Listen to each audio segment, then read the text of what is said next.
మూడుముళ్ళ బంధం ఎపిసోడ్ 391.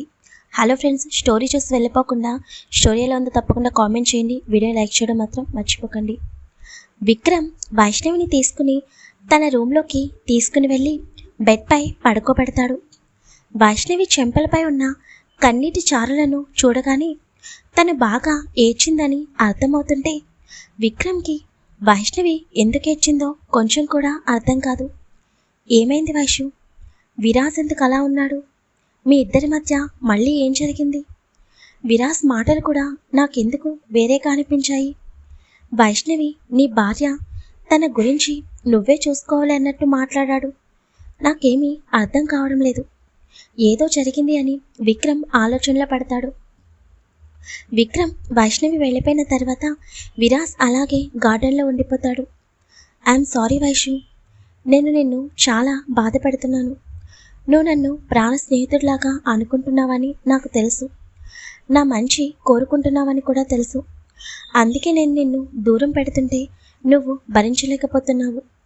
కానీ కొన్ని జరగకుండా ఉండాలంటే నేను నీకు దూరంగా ఉండటమే మంచిది. లేకపోతే ఫ్యూచర్లో విక్రమ్ నీకు దూరం అవుతాడు అని తనకి ఉదయం జరిగింది గుర్తుకు వస్తుంది. రామ్మూర్తి వైష్ణవి గురించి ప్లాన్స్ వేస్తున్నాడని తెలుసుకున్న విరాజ్కి నైట్ అంతా నిద్ర ఉండదు. అలా నైట్ మొత్తం నిద్రకి దూరం అవుతాడు.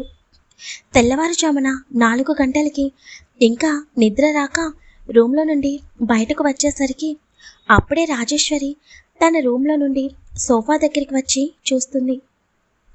అక్కడ సోఫాలో రామ్మూర్తి పడుకుని ఉండటం చూసి రాజేశ్వరికి ఏమీ అర్థం కాక రామ్మూర్తి దగ్గరికి వెళ్ళి అన్నయ్య అని పిలుస్తుంటే రామ్మూర్తి మెల్లగా కళ్ళు తెరిచి ఎదురుగా ఉన్న రాజేశ్వరిని చూస్తాడు.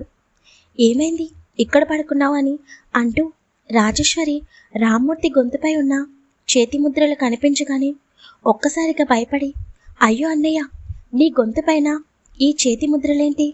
నిన్ను ఇంతలా బాధ పెట్టిన వారు ఎవరు అని కంగారుగా అడుగుతుండే వెంటనే రామ్మూర్తి రాజేశ్వరి చేతిని పట్టుకుని బయట ఉన్న గార్డెన్లోకి తీసుకుని వెళ్ళిపోతాడు.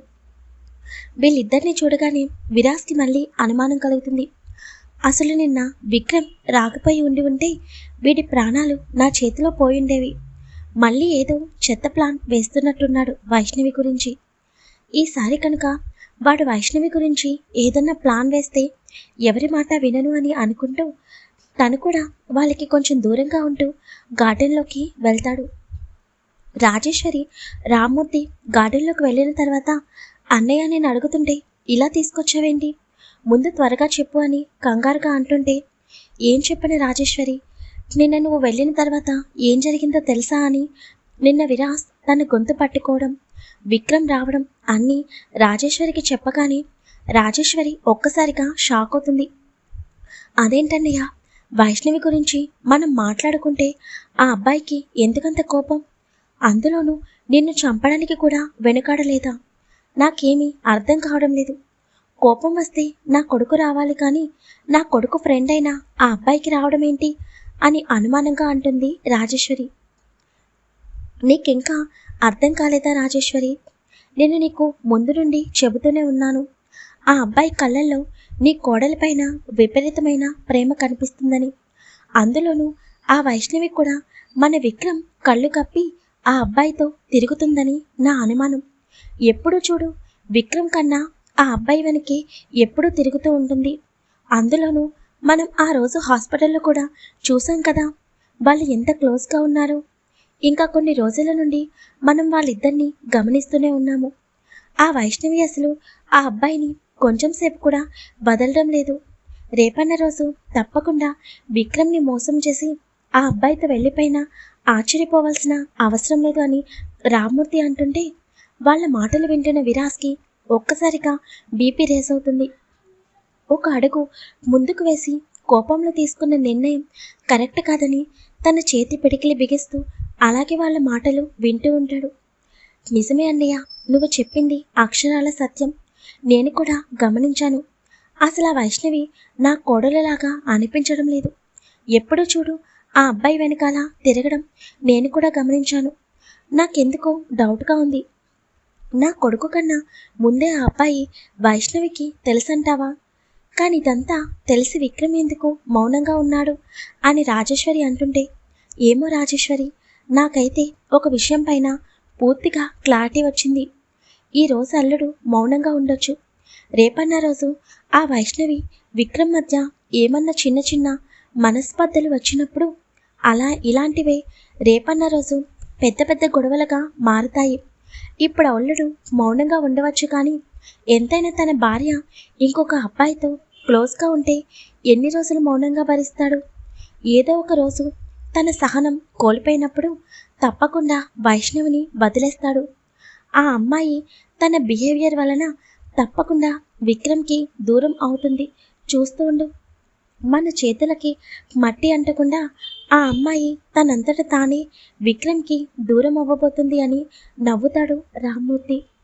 వీళ్ళిద్దరి మాటలు వింటున్న విరాస్కి కూడా వాళ్ళు చెప్పింది నిజమే అని అనిపిస్తుంది.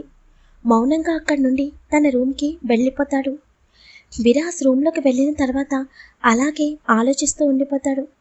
ఇప్పుడు ప్రజెంట్కి వచ్చేద్దాం. విరాస్ అలాగే గార్డెన్లో కూర్చుని, సారీ వైషు, మనిద్దరి మధ్య బాండింగ్ని వాళ్ళు అంత దారుణంగా ఆలోచిస్తారని నేను అనుకోలేదు. నాకు నీపై ఎటువంటి చెడు అభిప్రాయం లేదు. అలాగే నువ్వు కూడా నన్ను ఒక మంచి స్నేహితుడిలాగా అనుకుని నాతో ఒకప్పటిలాగే ఉంటున్నావు.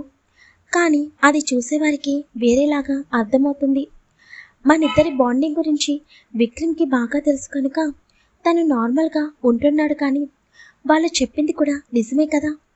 ఇప్పుడైతే విక్రమ్ నార్మల్గా ఉంటున్నాడు. ఏదో ఒక రోజు మీ ఇద్దరి మధ్య ఏదైనా చిన్న గొడవ వచ్చినప్పుడు ఆ టైంలో నీపై కోపంతో విక్రమ్ మనిద్దరి ఫ్రెండ్షిప్ గురించి ఏదైనా రాంగ్గా మాట్లాడినా నేను అస్సలు భరించలేను. ఒకవేళ మనిద్దరి మధ్య ఉన్న రిలేషన్ వల్ల నీకు విక్రమ్కి మధ్య దూరం వస్తుంది అంటే నేను ఈ క్షణం నుండి నీకు దూరంగా ఉండడానికి రెడీగా ఉన్నాను. అందుకే నేను నీతో మనస్ఫూర్తిగా మాట్లాడలేకపోతున్నాను. నా వల్ల నువ్వు లైఫ్లో ఎప్పుడు కూడా బాధపడకూడదని నేను అనుకుంటున్నాను. వాళ్ళు చెప్పింది నిజమే. నువ్వు విక్రమ్ భార్యవి. ఎంత మంచివాడు అయినా కూడా తన భార్య వేరొక వ్యక్తితో సన్నిహితంగా ఉంటే ఏదో ఒక క్షణంలో తన మనసుకి బాధగా అనిపించవచ్చు. ఆ బాధ అనేది కోపంగా మారకముందే నేను నీకు దూరంగా ఉండడం బెటర్. ఇదే నీకు నాకు మంచిది. మనిద్దరి బాండింగ్ వీళ్ళకే కాకుండా ఇంట్లో మిగిలిన వాళ్ళకి కూడా రాంగ్గా అనిపిస్తే అప్పుడు వాళ్ళు నీ క్యారెక్టర్ని తప్పుగా అనుకుంటే నన్ను నేను ఎప్పటికీ క్షమించుకోలేను. అందుకే నేను నిన్ను దూరం పెడితే నువ్వు ఎంత బాధపడతావో నాకు తెలుసు. అయినా కూడా నేను దూరమైన బాధ కంటే ఫ్యూచర్లో నీకు విక్రమ్ దూరంగా ఉండకూడదని ఇప్పుడు నేను నిన్ను ఇలా అవాయిడ్ చేయడం జరుగుతుంది. నా మాటలతో నిన్ను చాలా బాధ పెట్టాను కదా. ఐఎమ్ రియల్లీ సారీరా. ఇందాక నేను అన్న మాటలు నా మనసులో నుండి రాలేదు. నేను నిన్ను ఎప్పటికీ మర్చిపోలేను. కానీ అలా అని నీకు దగ్గరగా ఉంటే అనవసరంగా ఎదుటి వాళ్ళకి మనిద్దరి బాండింగ్ గురించి రాంగ్గా అనుకోవడానికి అవకాశం ఇచ్చినట్టే. అందుకే నేనే నిన్ను దూరం పెడితే కొన్ని రోజులు నువ్వు బాధపడతావు. తర్వాత తప్పకుండా మళ్ళీ నార్మల్ అవుతావని అనుకుంటున్నాను. విక్రమ్కి కూడా ఈ విషయం చెప్పాలని అనుకోవడం లేదు. తనకి చెబితే తను ఏమంటాడో నాకు బాగా తెలుసు. నేనెప్పుడు మీ గురించి తప్పుగా అనుకోను అని అంటాడు. అది తన మంచితనం, కానీ ప్రతిసారి అంత మంచితనం పనికిరాదు. అందుకే ఈ క్షణం నుండి నీకు దూరంగా ఉండాలని అనుకుంటున్నాను. నేను నిన్ను దూరం పెట్టిన ప్రతిసారి నువ్వు బాధపడతావు. ఆ విషయం నాకు తెలుసు, కానీ తప్పదు. కొన్ని రోజులు నేను నీ నుండి దూరంగా వెళ్తామని అనుకున్నా కూడా నువ్వు నా దగ్గర మాట తీసుకుని నా కాళ్ళకి సంకెళ్ళు వేశావు. అందుకే నీ నుండి దూరంగా వెళ్ళలేకపోతున్నాను. అలా అని నీ క్యారెక్టర్ని ఎవరైనా తప్పుగా అనుకుంటే అది కూడా నేను భరించలేను. సో ఇప్పటి నుండి మన ఇద్దరి మధ్య దూరం ఎక్కువగా ఉండడమే మంచిది అని, అలాగే తన కన్నీళ్ళని తుడుచుకుని తన రూమ్లోకి వెళ్ళిపోతాడు విరాస్. ఇప్పుడు అర్థమైంది కదా ఫ్రెండ్స్, ఫ్యూచర్లో వైష్ణవి తన మధ్య ఉన్న బాండింగ్ వలన ఎక్కడ వైష్ణవి విక్రమ్ల మధ్య దూరం వస్తుందేమోనని భయపడి వైష్ణవికి దూరంగా ఉండాలని డెసిషన్ తీసుకుంటాడు విరాజ్. ఇంకా విరాజ్ వసులని కలపడం నెక్స్ట్ పని.